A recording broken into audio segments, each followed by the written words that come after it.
उत्तर प्रदेश विधानसभा चुनाव 2027 को लेकर राजनीतिक दलों की तैयारियां तेज हो गई हैं। इसी क्रम में लखनऊ स्थित समाजवादी पार्टी कार्यालय में सपा प्रमुख अखिलेश यादव ने बड़ा ऐलान किया है। अखिलेश यादव ने कहा कि 2027 में समाजवादी पार्टी की सरकार बनने पर समाजवादी पेंशन योजना को फिर से शुरू किया जाएगा और माताओं बहनों को सालाना 40,000 रुपये देने का काम किया जाएगा।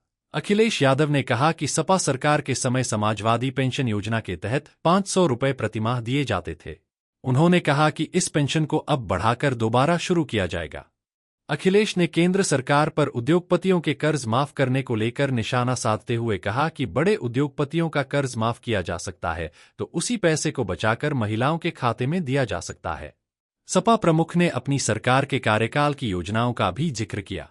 उन्होंने कहा कि उनकी सरकार में छात्रों को लैपटॉप दिए गए और बेटियों के लिए कन्या विद्याधन जैसी योजनाएं चलाई गईं।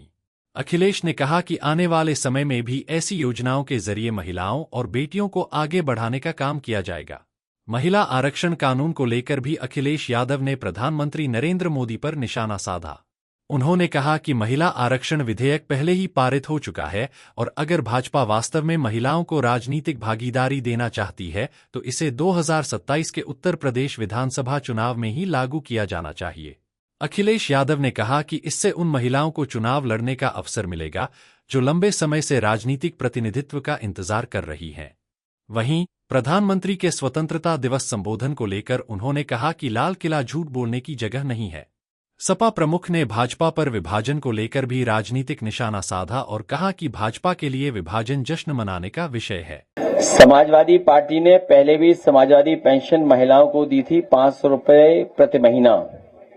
समाजवादी पेंशन पुनः शुरू की जाएगी बढ़कर के, और अभी तय किया हम लोगों ने, और पिछली बार भी आपको गणित बताया था कि 40,000 रुपए साल अपनी माताओं बहनों को देने का काम समाजवादी सरकार में होगा।